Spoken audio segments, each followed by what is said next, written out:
UPSC prelims 2024 को चुनौती देकर उसमें अपनी कामयाबी का तिरंगा लहराने का हौसला रखने वाले मेरे dear friends, sisters and brothers, आप सभी का मैं टारगेट 2024 प्रीलिम्स क्लास में वेलकम करता हूँ।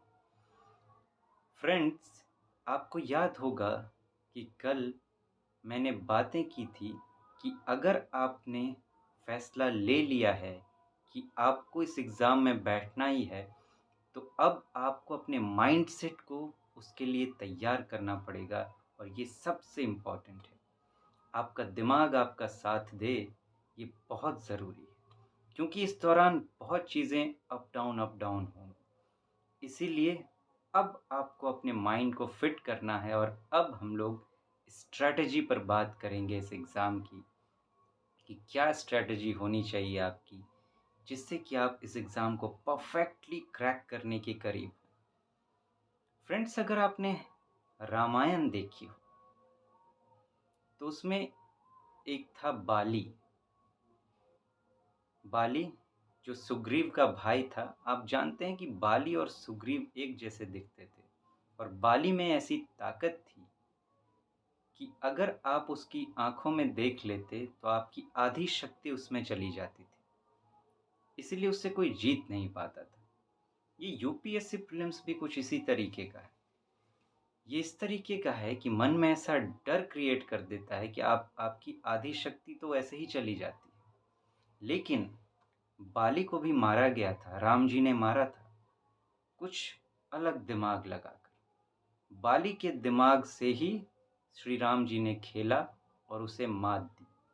आपको भी यूपीएससी प्रीलिम्स के दिमाग के साथ खेलना पड़ेगा, समझना पड़ेगा उसको कि वो किस किस तरीके से आपको कमज़ोर कर सकता है और आप किस किस तरीके से अपनी ताकत को बना सकते हैं। आइए फ्रेंड्स, बातें करना शुरू करते हैं। स्ट्रैटेजी की मैं बात करूं तो आपको 3 चीज़ें करनी पड़ेंगी अगर आपको यूपीएससी प्रीलिम्स क्रैक करना है तो। वो क्या है? सबसे पहले हम बात करेंगे एग्ज़ाम डे के स्ट्रैटेजी की कि आपको एग्ज़ाम डे के दिन क्या करना है, किस तरीके से करना है। क्योंकि सबसे पहले हमें पता होना चाहिए, उसके बाद क्योंकि वो सिस्टम होगा और फिर हमें प्रोसेस फ़ॉलो करना है अभी से वहाँ तक की।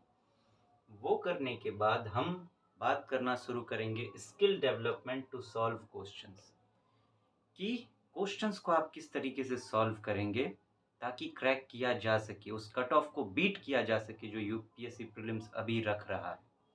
इसमें हम जीएस की भी बात करेंगे और सीसैट की भी बातें करेंगे। साथ ही साथ आपका सेल्फ कॉन्फिडेंस जो है, अगर वो बुरी स्थिति में है, अच्छी स्थिति में है तो बहुत बेहतर है। अगर बुरी स्थिति में है तो पहले उसको सही स्थिति में करनी है और फिर यहाँ से अब आगे की तरफ बढ़ते रहना चाहिए। आपका आत्मविश्वास आपके साथ होना बहुत ज़रूरी है। सबसे पहले बात करना शुरू करते हैं फ्रेंड्स एग्ज़ाम डे के ऊपर।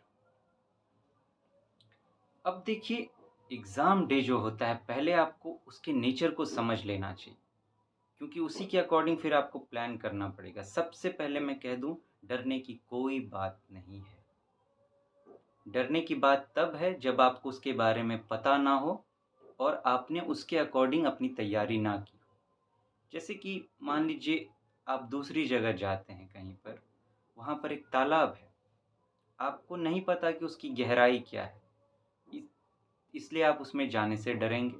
तो नहीं पता है तभी तो डर रहे हैं ना आप। अगर पता होता कि हाँ इसकी कितनी गहराई है तो आप जाने से नहीं डरते। उसी तरह यहाँ भी बात है, फिलॉसफी तो अप्लाई होती है सेम टू सेम। आपको पता है कि एग्ज़ाम डे के दिन क्या क्या होना है, तो फिर आप उसके अकॉर्डिंग तैयारी करेंगे और फिर आप अच्छे से परफॉर्म कर पाएंगे। अगर आप फर्स्ट टाइम भी बैठ रहे हैं तो मैं आपके साथ हूँ। मैं आपसे जो भी बातें करूँगा वो रिसर्च बेस्ड ही बातें होंगी, सारी रियलिटी के बेस पर बातें होंगी, एक्सपीरियंस बेस्ड बातें होंगी, कुछ भी हवा में बातें नहीं होंगी। तो फ्रेंड्स, सबसे पहले एग्ज़ाम डे का जो आपकी जो होनी चाहिए प्रिपरेशन, उसके लिए आपको क्या क्या करना है, अब चलिए उस पर बातें करना शुरू करते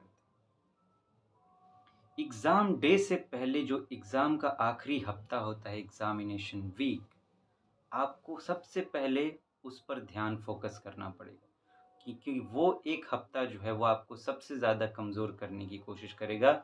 माइंड में अलग-अलग तरह के बातें आएँगी। सबसे पहले उस लास्ट वीक को प्लान करना है। उस दौरान किसी भी तरीके से जो है आपका दिमाग डाइवर्ट नहीं होना चाहिए। कुछ बातों का आप ध्यान रखेंगे वहाँ पर। जैसे सबसे पहले आपको एकांत ढूँढ लेनी चाहिए, बिल्कुल एकांत। अपने फैमिली से बातें कर लीजिए, अगर फ्रेंड्स हैं कुछ क्लोज़ जो बिना आपसे बात किए नहीं रह पाते हैं, आप उनसे बात किए बिना अगर नहीं रह पा रहे हैं, ऐसा कुछ है, उनसे बातें कर लीजिए कि अभी बिल्कुल नहीं। मतलब उन्हें समझा दीजिए चीज़ें, अगर वो आपके सच्चे हैं, वेल विशर्स हैं तो समझेंगे बातों को, और अगर नहीं हैं, तो आप भी जानते हैं कि ऐसों के साथ आपको क्या करना चाहिए। सबसे पहले इस बेस पर अपने आप को एकांत में कर लें, बिल्कुल शांत। अब बहुत कोई कहते हैं कि जब लास्ट वीक आ जाए तो अब आपको आराम करना चाहिए, आपने बहुत पढ़ लिया है, बिल्कुल रिलैक्स कीजिए, मूवीज़ देखिए, ऐसा हर चीज़ देखिए जो आपको रिलैक्स कर सके। फ्रेंड्स, इस गलतफ़हमी से बहुत जल्दी और इस तरह की बातों से आपको बिल्कुल बाहर आ जाना चाहिए। इस एग्ज़ाम्पल को मैं बार-बार कोट करता हूँ और यहाँ फिर से कोट करना चाहूँगा कि अगर आपने भाग मिल्खा भाग फ़िल्म देखी हो, ना देखी हो तो देखिएगा। अगर देखी हो तो आपको वो सीन याद होगा कि इतनी तैयारी के बाद जब ऑस्ट्रेलिया गए थे मिल्खा सिंह जी ओलंपिक्स के लिए, तो वो आखिरी वीक अपना नहीं निभा पाए थे। उन्होंने प्रैक्टिस छोड़कर कुछ और ही करना शुरू कर दिया था, जिस वजह से वो अपने रास्ते से भटक गए और वो क्वालीफाई तक नहीं कर पाए। स्टार्टिंग छोड़िए, 3-4 रेस के बाद क्वार्टर फाइनल होती, फिर सेमीफाइनल होता, फिर जाके फाइनल होता।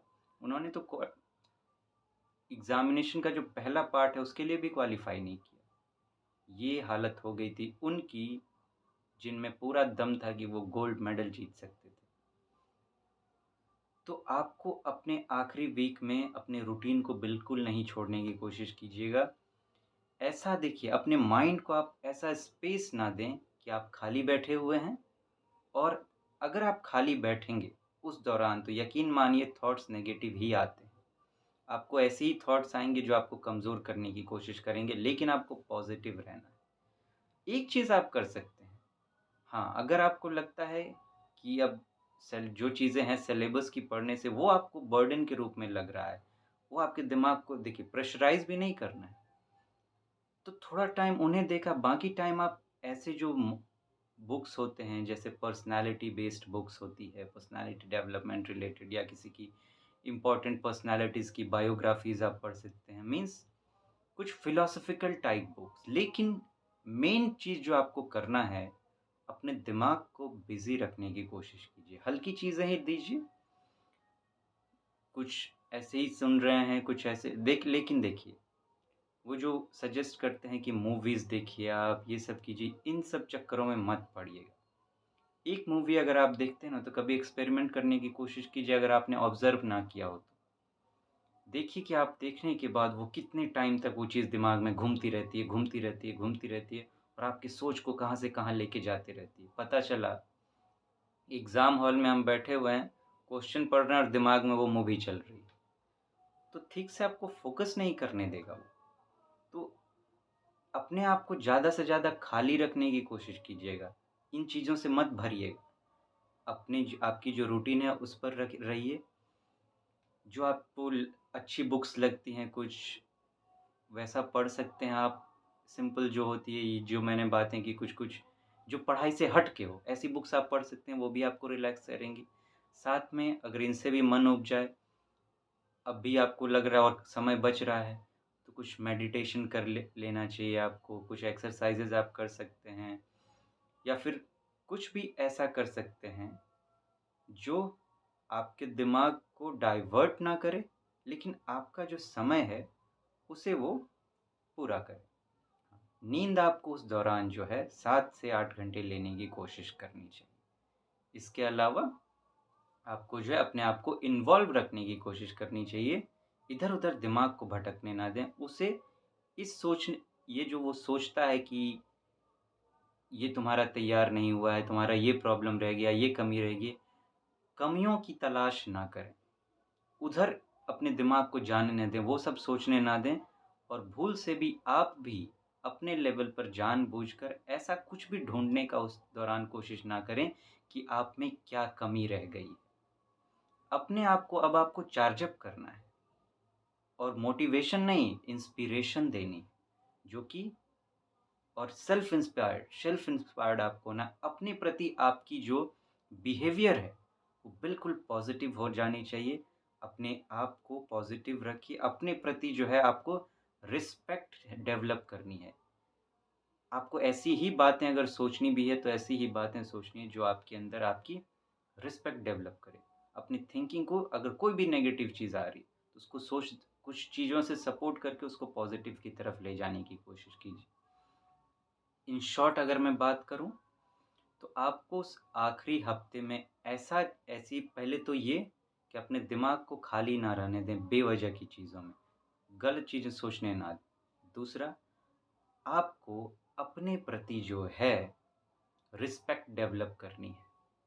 आप खुद की रिस्पेक्ट करें किसी भी तरीके से। अब ये नहीं कि ज़बरदस्ती की मैं बात कर रहा हूँ, आपने इतनी तैयारी की है ना, आपने अपना सिलेबस कंप्लीट किया है, सब कुछ किया है, इतना संघर्ष किया है, इतना पेशेंस रखा है इस एग्ज़ाम के लिए और सबसे बड़ी बात, ये सबसे चैलेंजिंग एग्ज़ाम है, भारत का सबसे बड़ा एग्ज़ाम है, इसे आपने चुना है, ये अपने आप में एक महान बात है।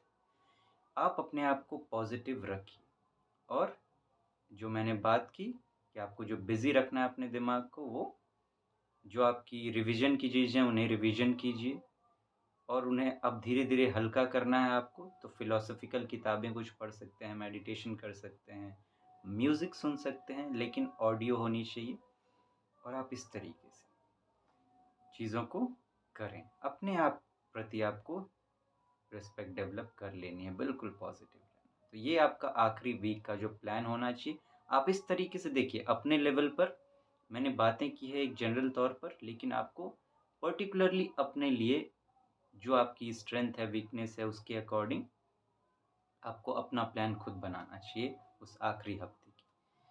ये हो जाने के बाद अब हम लोग फ्रेंड्स एग्ज़ाम डे पर आएँगे कि उस दिन अब प्रैक्टिकली हम लोग दोनों बेस पर बात करेंगे। वैल्यूज़ के बेस पर भी और फिर वहाँ पे जो आपको एग्ज़ाम लिखना है, उसके बेस पर भी कि वो किस तरीके से स्ट्रैटेजी होगी।